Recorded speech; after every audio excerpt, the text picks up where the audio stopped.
So yes guys, we're officially in the worst timeline ever because Tucker Carlson has just interviewed Vladimir Putin. Yes, this is real, this is actually happening, and I'm here guys, as a Russian who left Russia, to give my opinion about it, or to talk about how much I really don't care. Yes guys, I'm actually traveling right now. I'm here in the Airbnb in Lisbon, Portugal. Yes guys, that is right, I'm moving to Lisbon, Portugal actually. Spoiler alert. I'm gonna talk about that in detail in the next video. But yeah, I actually tried to film this video outside today and the wind and the audio was absolutely terrible. So here we are again guys, I was out. I'm a little drunk and in today's video I want to talk about the new Tucker versus Carlson. Блять, Карлсон. Карлсон это, блять, это детский мультик, нахуй. Там с пропеллером на спине, блять. I'm sorry guys, I will try to keep a straight face. I'm here to react to the Tucker Carlson Putin interview because this interview is going absolutely viral right now with every single roach like Russell Brand, you know, is currently going on about this like this is the biggest thing in the world, you know, this changes everything. No way, this changes everything. Tucker Carlson just interviewed Putin with crazy new information. Shut up. This is not changing absolutely anything. There's absolutely zero things that Vladimir Putin could say at this point that would make me feel different about him or anything about that's going on today. And in fact, I would say with this interview, the bullshit started right away with Tucker's address when he came to Moscow and announced that he's going to be making an interview with Putin. Abby Phillips of CNN actually did a pretty good rebuttal of this. Not a single Western journalist has bothered to interview the president of the other country involved in this conflict, Vladimir Putin. That's a lie. Serious news outlets, including CNN, have requested Putin to interview over and over again. And Tucker Carlson is the only person that Putin agreed to give an interview to, which is, you know, kind of interesting, isn't it? It's not like Tucker Carlson, you know, is essentially going to be allowed to only ask questions that, you know, the Russian government allows him to ask. And also in general, I do find it really funny that Tucker Carlson loves to sort of position himself as like the only real journalist out there, like the only real journalist that wants to do the research and actually get down to the truth. For 2 years, real journalists have risked their lives to report from the ground, including 2 U.S. journalists who are right now baselessly being detained by Vladimir Putin. Meanwhile, there's actually American journalists that are currently in prison in Russia or are on trial in Russia specifically for doing investigative journalism and work, which Tucker Carlson is most certainly not.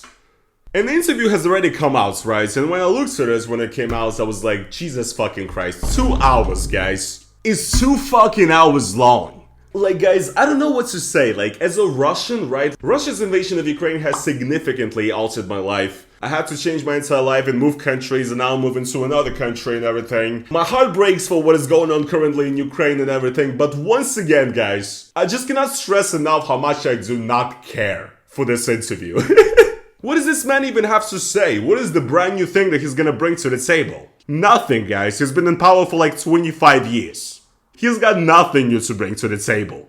And guys, I watched the interview, I watched like a quite good bit of it, and all I have to say guys, it's fucking boring. It really is, it's just like the ramblings of an old geezer essentially, right? It's an old man yelling at a cloud for like 2 hours. I mean, I don't know what Tucker Carlson really expected from this interview, but like, you're not really gonna get any like hot takes out of Vladimir Putin, you know what I'm saying? He's not gonna say anything new that we haven't heard from Russian propaganda in the last 2 exact years, which I've been studying. I really did not hear anything new in this interview at all. Basically, the interview starts out with Tucker Carlson asking Putin a question about why Putin thought the West or America was actually about to attack Russia. It's not that America, the United States, was going to launch a surprise strike on Russia. I didn't say that. Are we having a talk show or a serious conversation? Here's the quote. Thank you. And the best part is that, like, Putin doesn't even want to answer, he just straight up starts off with, like, insulting Tucker. And, you know, Tucker just sucks it up and is, you know, acting very subservient because obviously, you know, this is a situation where, I imagine you can't feel any other way. I mean, you're obviously in the Kremlin, fucking locked in the catacombs of the fucking KGB, surrounded by all of his guards and everything. Like, this is a very tense environment, right? So I can totally understand it. This is why, personally, I left Russia. This is why, personally, I like to stay out of environments like this, you know? Just a little tip out there for Tucker, you know, just don't ever come to Lubyanka Square in Moscow, you know? That's just my personal tip to you. But yeah, Putin just essentially insults Tucker and he, just sort of laughs it off. And, this is actually something that you will notice in this interview quite a few times. Putin just blatantly sort of disrespects Tucker and insults him, and Tucker just sort of, laughs and, I don't know, it's just so embarrassing. And then essentially after insulting Tucker, Putin just starts off reciting the entirety of Russian history. So if you don't mind, I will take only 30 seconds or 1 minute to give you a short reference to history for giving you a little historical background. Please. For like an entire hour straight. Yes, this is not even a joke. This is literally what almost this entire interview is. Смотрите.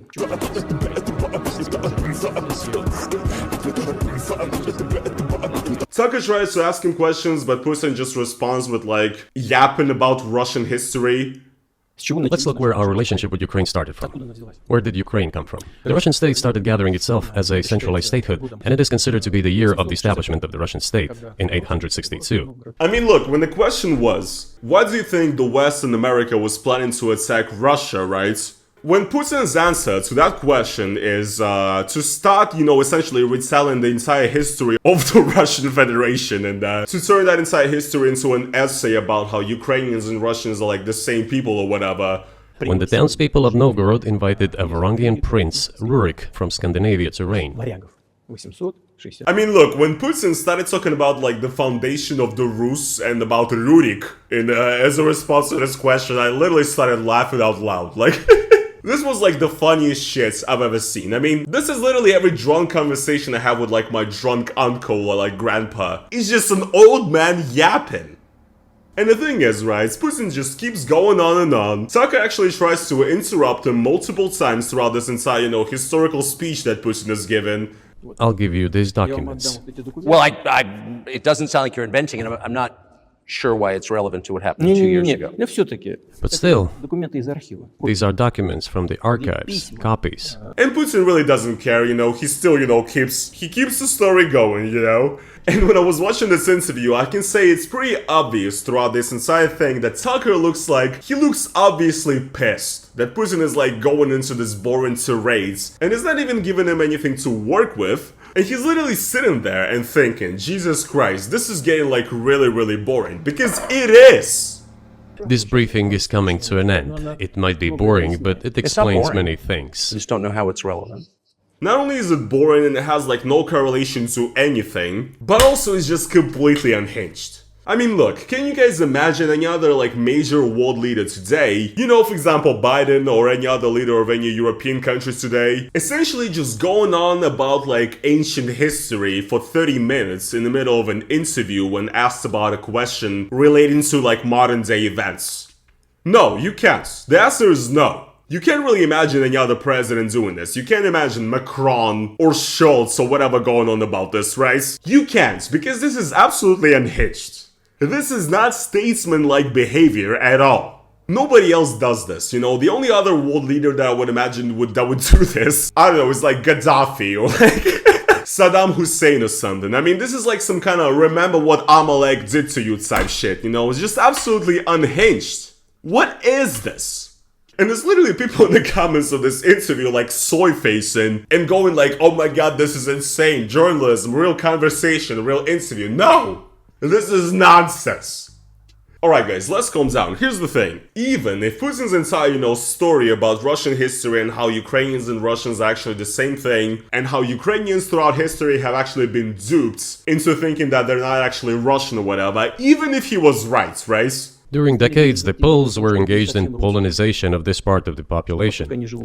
They introduced their language there, tried to entrench the idea that this population was not exactly Russians, that because they lived on the fringe, they were Ukrainians. Let's say everything Putin claims and everything Putin says, in his entire history lesson is right. What does that change? What exactly would that change?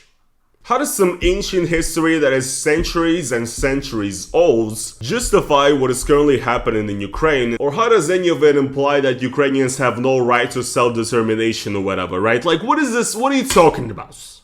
And my favorite thing by far in this entire interview is just looking at Tucker's face when Putin is talking, because like, he's just making the biggest fake, like, American, I'm listening to you, face. He's essentially got like the biggest you don't say face ever, and that's just like, I don't know, man. I mean, how is anybody taking this seriously? And look, here's the thing why I don't care about this interview. First of all, Saka's entire stance, I really don't like it because his entire angle is essentially, oh my god, is this guy like misunderstood? We in the West, we're totally brainwashed and, with force-fed propaganda that is telling us that Russia is bad and Putin is bad. But this guy is actually misunderstood, you guys, The truth is that he actually wants to bring world peace. And it's our terrible American leaders, the liberals. They're actually the ones that want this war to happen. Come on, guys, Putin is just a great guy that's misunderstood. Like, we need to hear him out. We need to give him a benefit of the doubt. Come on, guys, we need to hear him out. He's been so misunderstood. And no, he's not misunderstood. You guys understand him quite right. Actions speak louder than words, right? And you see what this guy is doing. You see what, the reactions of Russia are leading to. You see what is happening in Ukraine, essentially, right? This doesn't really look like peace. This doesn't really look like conversation, consensus building, whatever. This guy is not misunderstood. He's not. You're just a useful fucking idiot that is letting, the Russian government use him as a propaganda mouthpiece. And you're also spreading this propaganda of essentially, how great and misunderstood and strong of a leader Putin really is in the West. I mean, yeah, guys, we have this Frank Delano Roosevelt, just a complete hack. This guy's like senile, can't even stand up, wheelchair looking ass, whatever. Meanwhile, look at all over there in Germany, a strong leader that is actually able to stand up and give a proper speech. Now that is a great leader that is also promoting traditional values in a society, by the way. This is you. Do you literally understand, Tucker Carlson, that this is literally the position you are in today's discourse, in what is currently happening? This is fucking ridiculous. In my opinion, this is honestly absolutely anything but journalism, because, interviewing Vladimir Putin from the standpoint of, oh my god, this guy is so misunderstood that actually, he wants to bring world peace, is ridiculous. I mean, it honestly reminds me a lot of the Alex Jones, Vladimir Solovyov interview that actually reacted to on this channel, where Alex Jones was essentially going on about how, Russia is actually a country that wants peace, and actually Russia and America need to work together and everything, and actually the American lip the establishment, they completely misunderstand Putin because this guy actually wants peace, y'all. My god, that's as a Russian citizen who has to live with the bullshit of being a Russian citizen for his entire life, seeing Americans simp for this fucking shit, oh my god. I want to punch a hole through this wall right now, guys, I'm not gonna lie, but this is not an American wall, this is a European wall, this is not drywall, so I'm actually not gonna be able to, I'm just gonna ruin myself, but oh my god. But look, guys, I mean, all in all, as somebody who makes, slop about, Russia bad on this channel, who talks about Russian politics and whatnot on this channel, once again, from one side, I am really annoyed at this, Tucker Putin interview that just came out because it's nothing but just, it's basically just Russian propaganda that also is intertwined with conservative propaganda. And like I've said already on this channel, for many, many years, these things actually coexist very, very nicely, conservatives and Russian propagandists. So yes, it's a little bit annoying, but also, I do like it in a sense that this obviously brings more conversation to Russia, and I talk about Russia on this channel, so more views for me. Isn't that great? But on a serious note though, again guys, I just cannot stress enough how much I don't care. I really don't. There is honestly nothing that Vladimir Putin could say at this point. There's no stories that he could tell at this point that would make me change my mind about him and what he's done to my country and my people, right? And there is absolutely nothing that would change my minds about what is currently happening, because once again, like I said, actions speak louder than words, and some 5-hour history essay in an interview with a fucking grifter who's the furthest thing from a journalist imaginable is not gonna make me change my minds about anything. And soy facing about this entire fucking thing, saying how this is the biggest interview ever that's actually revealed so much, hidden information or whatever. Leave that to the fucking Russell Brands of the world and, the fucking soy facing, centrist, fence-sitting fucking sellouts, right? Don't leave that to me. I'm not gonna entertain this, but I will make a video about it while drinking the beer, so, So yeah guys, once again, what can I say? Tucker Carlson sucks. I mean, this is nothing new. I've already talked about the guy on this channel, not a big fan, and obviously guys, you know I'm like a lefty fucking, you know, soy boy, so Tucker Carlson isn't my favorite source of entertainment and political news. And once again, this interview is just nothing but Putin regurgitates in every single propaganda points that we've been hearing for the last 2 years. You know, me and you guys, you know, we're experts of Russian propaganda, you know, we cannot be swayed by this stuff too easily, so tell your fucking boomer dad or whoever is watching this interview and, you know, freaking out about it right now that it's not all cranked up to be about. Show him this video. Now, I'm a guy, you know, I drink beer, I drive trucks, I like freedom. Maybe they'll like me as well. But yes, Tucker Carlson puts an interview, absolute nothing burger. So much talk around it, so many YouTube shorts and fucking TikToks to be made. Guys, it sucks. It's boring. It's like literally milquetoast. It's literally hot dog water. It's so mid. There's literally nothing interesting in it. I was literally like sleeping. Spend your time on something different. Watch my channel for 2 hours straight and give me some YouTube revenue, okay guys? Do that instead of watching this interview, and I'll see you guys in the next one. Sorry guys for this video maybe being slightly, you know, ADHD-like, but that's just me and I'm drunk, so I'm sorry. But this is like literally the only way I ever want to even engage with this interview. You know, I don't want to look at this sober. It's just too much for me. Thank you guys so much for watching today's video. If you guys did enjoy it, please make sure to slap the like on it. And as well guys, once again, if you do like what I do on this channel, if you do like me, if you want to support me additionally, and that is financially, then go over to link down in the description and become a YouTube member. It's basically like YouTube's own version of Patreon. It's the best way to support me. It's a monthly donation. Or if you want to do a one-time donation, you can also do a super thanks underneath this video. But yeah guys, that's gonna be pretty much it, and I will see you guys in the next one. Peace.